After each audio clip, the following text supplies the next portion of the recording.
The rabbit felt mighty important that day on top of the hill in the town where he lay. He felt so important up there on the hill that he started bragging as animals will, and he boasted out loud as he threw out his chest. Of all the beasts in the world, I'm the best. On land and on sea, even up in the sky, no animal lives who's better than I. What's that? Growled a voice that was terribly rough. Now, why do you say such ridiculous stuff? The rabbit looked down and he saw a big bear. I'm the best of the beasts, said the bear, and so there. You're not, snapped the rabbit. I'm better than you. Pooh, the bear snorted. Again I said, pooh. You talk mighty big, Mr. Rabbit, that's true, but how can you prove it? Just what can you do? Jesus is finally home. In Mark 9, he's been on tour around Galilee, teaching and preaching, learning and demonstrating what he believes the kingdom of God looks like. No doubt putting in some long days, organizing 12 other people to help out. He gets back to what is now his hometown. And perhaps the last thing that he wants to do is to continue teaching. It's time for some R&R. The views from Capernaum, the views of the Sea of Galilee are glorious. The sun rises on your left, and with it being on the north shore, it tracks across the sky and sets on your right over on the other side of the lake. Capernaum, 2,000 years ago, would have been a great place for naps and a hammock. And so he gets there, and there's one bit of business to attend to. The disciples. Which one, they've been arguing, is the best. Their own version of no animal who lives is better than I, which is the big brag by Dr. Seuss, one of my favorite children's stories. Now these kinds of debates are tiresome, aren't they?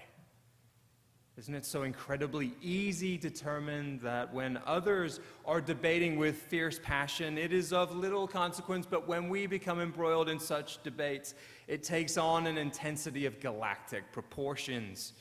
I remember sitting at lunch in 9th grade across from two boys, Andrew and Tom, listening to them argue bitterly and passionately about whether historically the Mets or the Pittsburgh Pirates were the better baseball team. And it got nasty every single day of the school year. And I would listen to this and think, how ridiculous, how silly. I am so sick of this. So sick of this, in fact, that my best friend and I would get up and we would walk the halls just to be away from Andy and Tom. And what would we talk about? I would talk about how much I hated the Red Sox and how terrible they were, and the Yankees were historically the much better team, and obviously I was right. I have history and data on my side, right? And so to set the disciples right, Jesus offers an object lesson that we might feel, we know. He takes a child, he holds it in his arms, perhaps even bounces it upon his knee. And Jesus lets us know that if you love kids, you've got the right idea. You know all about the kingdom. You know all about what heaven is like. And it's not that there's anything wrong with that object lesson. And it is almost heretical, though, to admit in today's world that if one doesn't like to hang out with children, if you give voice to that, it's a modern-day heresy. People are stigmatized still for wanting to be a kindly uncle or aunt more than a doting parent. How can you not like kids? How can you not want to be around kids all the time, we wonder, in 2018? 2,000 years ago, this kind of sentiment would have been absurd to Jesus and his disciples. Stacy and Ben were interested to know this week at our dinner table when we talked about the fact that in Jesus' day, the mother-son relationship was the one that was regarded as the most deep-seated, the most well-bonded, the most intense of all family relationships. The son would become close to the mother, who is the primary manager of financial resources, the one who spends the most time with children. She is the most accessible, certainly. You've seen that Jesus, tired as he may be, has just been out on tour with the disciples, and now it's entirely possible that he and the disciples are sat in Simon Peter's home, where the boy is hoping for some time with his father, presumably someone who has just been bickering about whether he is the best that there ever was. And you'll note that Jesus is said to put the child among them, meaning that the child is not among them, even though Jesus and the disciples have been out on the road for days and days. That Jesus has to bring the boy into the circle in order for the child to be there. Children are on the sidelines until they're welcomed in. Little children, such as the one that Jesus holds in his arms, is not even a person to the audience. When Jesus speaks in chapter 3 of the Gospel of Mark about his family being the ones who do the will of God, he names the groups who have the capacity to do that will. And he says mothers and brothers and sisters, and he does not say anything about children.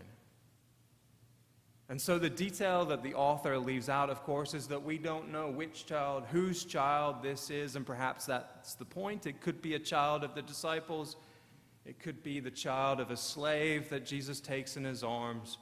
Whoever welcomes one such child, he says, welcomes me. And this child could be anyone from anywhere. And in Jesus' day, I suppose, like today, if you're a big deal, you've got people. People to take care of things, people to negotiate for you, people you can send on ahead of you, emissaries and the like. And if you were a successful person, you didn't send out an emissary in tattered clothing. Your emissary was your representative, your agent, and so they needed to fit with your values, wear your kind of clothing, send the right kind of message. And Jesus says that the child that he holds, this non-person in his day, is a stand-in for him. Whoever welcomes one such child welcomes me. This child that is typically and traditionally not viewed even as a person is my substitute, my agent, my representative, a best version of me to show others who I am and what I am. We'll note that as this section of text ends in chapter 9 of the Gospel of Mark, the subject changes immediately. There is no follow-up from anyone to this statement, presumably because the only reaction to this teaching of Jesus from the disciples is open-mouthed, wide-eyed stares. It is very hard to capture how this went over 2,000 years ago, what this meant 2,000 years ago, how it was to be understood 2,000 years ago, given what's happened just in the last 150 years. In the middle of the 19th century, the idea appears in France to give children special protection, enabling the development of minors' rights. 1841, laws start to protect children in the workplace. 1881, French laws include the right for children to be educated. When we think about it, laws about workplace rights and education came about 1,800 years after this little piece of text in the Gospel of Mark. 1,800 years. The League of Nations adopts the Declaration of the Rights of the Child on September 16th, 1924, less than 100 years ago, in the lifetime of Paul Nelson, which is the first international treaty concerning children's rights. December 1948, the Universal Declaration of Human Rights recognizes that motherhood and childhood are entitled to special care and assistance. Now we're into some of your lifetimes. In your lifetime, children are formally declared to require special assistance. The Convention on the Rights of the Child is adopted unanimously by the UN General Assembly in November 20th, 1989. Now we're into the lifetime of the majority of us.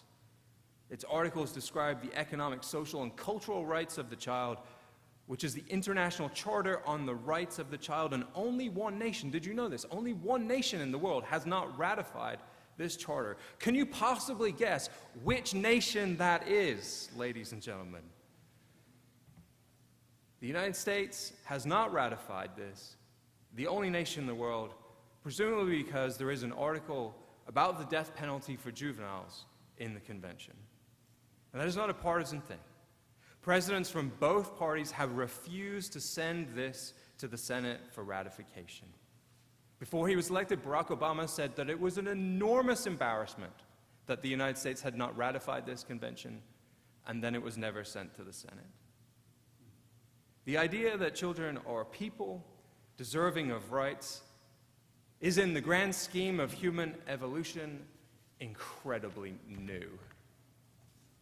The idea that an adult in antiquity, 2,000 years ago, would talk to a child who is young enough to be picked up, held in his arms, welcomed from outside the circle and brought in, and held up as an emissary, as a representative of themselves, is absurd. The disciples must have been astonished, bewildered by this little lesson. They meet it with silence. It is, of course, a counterpoint, both then and now, to the big brag. It is a lesson for life. It isn't about whether you like hanging out with children or whether you have any of your own, but that each child is to be welcomed as if they themselves are the Christ child. In 2018, it can be difficult sorting out which arguments are worth having, which debates are worth getting worked up about. Twitter seems to exist, at least in my mind, primarily to distract us from which arguments are worth having. And so plenty of us don't have any at all, and others spend their life in a rage reacting to every possible insult, slight, and inference. This is one of the great lessons we hope to pass on to our children, knowing how and when to get worked up. Jesus seems to suggest when adults argue and bicker about their own egos, that it is hospitality, welcome, and kindness extended to a child, and the possibility that that will be eliminated that is actually worth getting emotional about. We've made all this progress, all this stunning progress in the last 150 years. It is an astonishing achievement of humanity to go from questioning whether children should be protected in the workplace and given time to rest from that work, all the way up to today, adults saying that their inspiration, their reason to be, their motivation in life is affected by or motivated by children or the need for children to have proper rights. Whoever welcomes one such child welcomes me. Whoever welcomes me welcomes the one who sent me.